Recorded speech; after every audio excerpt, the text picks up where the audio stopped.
अस्सलाम वालेकुम दोस्तों, आज 10 फरवरी है और मैं आपका दोस्त हाजिर हूं मिडल ईस्ट की 12 सबसे बड़ी, सबसे सनसनीखेज और हाई वोल्टेज अपडेट के साथ।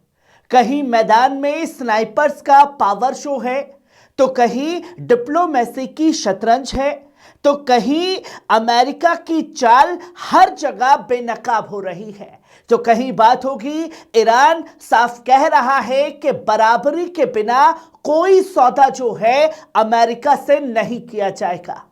दोस्तों, आज की ये खबरें सिर्फ हेडलाइंस नहीं है, ये ताकत है, सियासत है, साजिश और इलाकाई संतुलन को हिला देने वाली एक बड़ी सच्चाई है।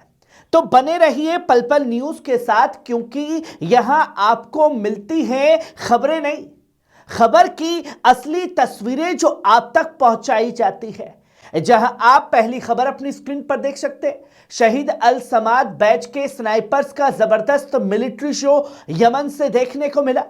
दोस्तों, रिजर्व और सेंट्रल इंटरवेंशन फोर्स के स्नाइपर यूनिट्स ने आज एक शानदार महारत और किताली ड्रिल का मुजाहिरा किया।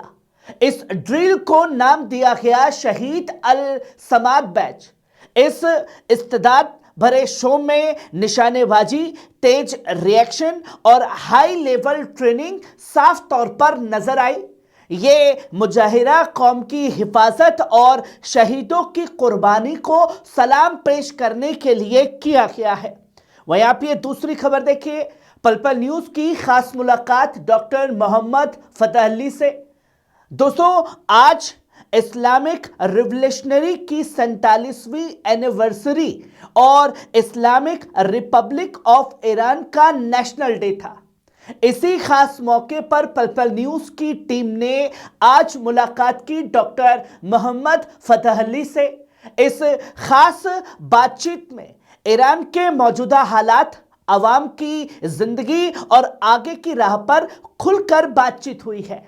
ईरान आज किन चुनौतियों से गुजर रहा है और क्या हालत बेहतर है या नहीं, इस पर डॉक्टर फतह अली ने अहम नजरिए अपने पेश किए हैं। वहीं आप ये तीसरी खबर देखिए, ईरान की डिप्लोमेटिक एक्टिविटी भी तेज है। दोस्तों, ईरान की सिफारती सरगर्मियां एक बार फिर तेज हो गई हैं। अब्बास अरगाची ईरान के विदेश मंत्री ने तुर्की से, मिस्र से और खास तौर पर सऊदी अरब के विदेश मंत्रियों से अलग अलग फोन पर बातचीत की है। इस दौरान मकसद सिर्फ यह था कि मस्कत में चल रही ईरान अमेरिका गैर मुस्तकीम बातचीत की ताजा जानकारी साझा की गई। ईरान ने इसे एक अच्छी शुरुआत बताया है, लेकिन साथ ही अमेरिका की नीयत पर भरोसे की कमी दूर करने पर जोर दिया गया है। वहीं इलाकाई मुल्कों ने खास तौर पर डायलॉग का इस्तकबाल करते हुए ईरान की तारीफ की है। उन्होंने कहा कि तनाव कम करने और डिप्लोमेटिक हल की अहमियत पर जोर दिया गया है। वहीं आप ये चौथी खबर देखिए, आईआरजीसी का अवाम को पैगाम। दोस्तों, इस्लामिक रिवोल्यूशनरी गार्ड कॉर्प्स ने अवाम से बड़ी अपील की है। आईआरजीसी ने साफ तौर पर कहा है कि इनकलाब की सालगिरह पर यादगारी जुलूसों में बड़ी तादाद में शिरकत की जाए। गार्ड्स का कहना है कि यह मौजूदगी फितना फैलाने वालों और साजिश रचने वालों को एक और सख्त पैगाम देगी। आईआरजीसी ने जोर देकर के कहा कि अवाम की एकजुटता ही इनकलाब की सबसे बड़ी जीत है। वहीं आप ये पांचवी खबर देखिए, तुर्की के विदेश मंत्री हाकिन फिदान का बड़ा बयान। दोस्तों, तुर्की के विदेश मंत्री हाकिन फिदान ने ईरान को लेकर एक अहम बयान दिया है। हाकिन फिदान ने यह साफ तौर पर कहा कि फिलहाल ईरान पर जंग का कोई खतरा नहीं है। उनके मुताबिक तेहरान और अमेरिका के दरमियान चल रही बातचीत ने फौजी दखल और रेजिम चेंज की संभावना को पूरी तरीके से खत्म कर दिया है। उन्होंने साफ लहजे में कहा कि हवाई हमलों के जरिए ईरान में हुकूमत बदलना नामुमकिन है, जो कभी पूरा नहीं हो सकता और बिल्कुल गैर वाकई है। छठी खबर देखिए, इजरायली अखबार का दावा। दोस्तों, इजरायली अखबार येदियुत एहरोनोत ने एक सनसनीखेज दावा किया है। अखबार के मुताबिक ईरान ने पिछले तकरीबन 2 सालों में कब्जे वाले इलाकों के अंदर एक वसीए पैमाने पर जासूसी नेटवर्क को एक्टिव किया हुआ है। अखबार के एनालिस्ट का साफ तौर पर कहना है कि ईरान का संपर्क वहां के बाशिंदों से लगातार जारी है और इसमें मजहबी उलेमा से लेकर फौजी अफसरों तक मुख्तलिफ तबके शामिल बताए जा रहे हैं। यह रिपोर्ट इलाके में खासतौर पर सिक्योरिटी टेंशन को और गहरा करती दिखाई दे रही है। वहीं आप ये 7वीं खबर देखिए, ट्रंप से मायूस हुए ईरान में उनके इंतजार करने वाले। दोस्तों, अमेरिकी मीडिया आउटलेट्स ऑल मॉनिटर ने एक अहम ताजिया पेश किया है। इस रिपोर्ट के मुताबिक ईरान में जो लोग डोनाल्ड ट्रंप से मदद की उम्मीद लगाए बैठे थे, आज वही लोग अमेरिका से खुद को धोखा खाया हुआ महसूस कर रहे हैं।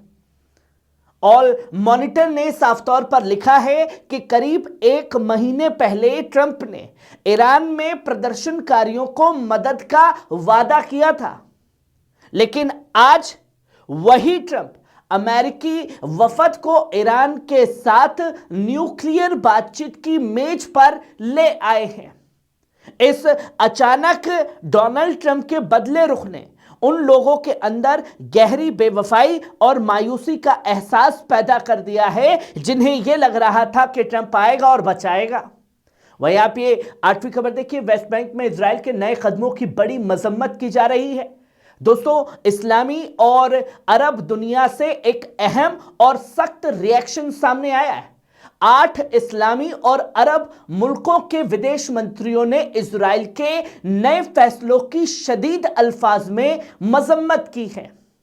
इन मुल्कों का साफ तौर पर यह कहना है कि कब्जे वाले वेस्ट बैंक में इजराइल गैर कानूनी तौर पर अपना तथाकथित हुकूमत थोपना चाहता है, जहां वो सेटलमेंट्स को मजबूत करना और नया कानूनी व इदारी निजाम लागू करना चाहता है। विदेश मंत्रियों ने साफ लहजे में कहा है कि यह कदम अंतर्राष्ट्रीय कानून के खिलाफ है और इलाके में तनाव को और बढ़ाएगा। 8 मुस्लिम देश, सुनने में बहुत अच्छा लगा, पर सबने मिलकर के एक ही चीज जो 3 साल से कर रहे हैं, मजम्मत कर डाली है। वहीं आप ये 9वीं खबर देखिए। दोस्तों, इराकी नेशनल सिक्योरिटी काउंसिल ने आज एक बड़ा ऐलान किया है।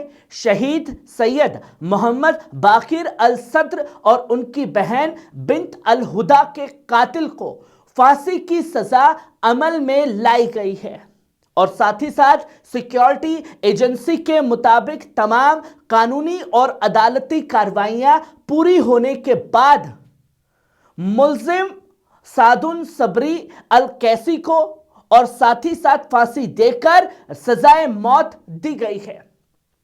अधिकारियों ने साफ तौर पर कहा है कि यह फैसला लंबी तफ्तीश और इंटेलिजेंस फॉलो अप के बाद लिया जाएगा, जो तस्वीरें लगातार लोगों के सामने हैं। वहीं आप ये 10वीं खबर देखिए। अमेरिकी उपराष्ट्रपति जेडी वेंस का बड़ा बयान है।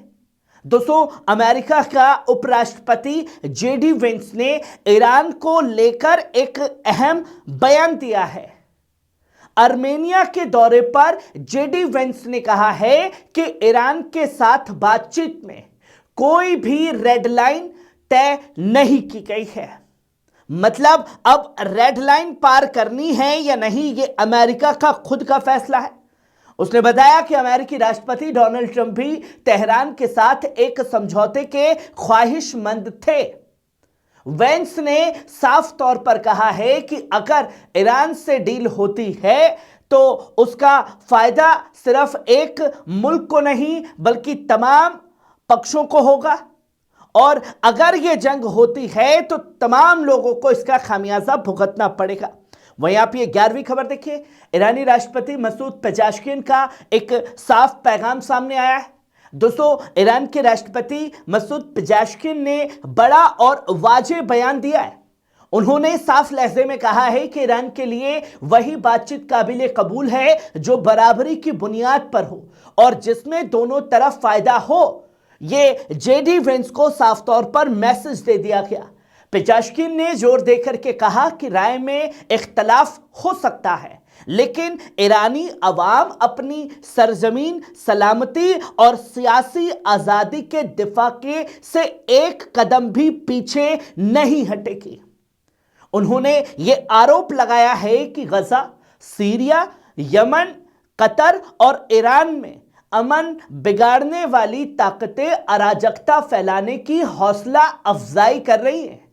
सिक्योरिटी फोर्सेस, फौज और आम शहरी अपनी जान गंवा रहे हैं।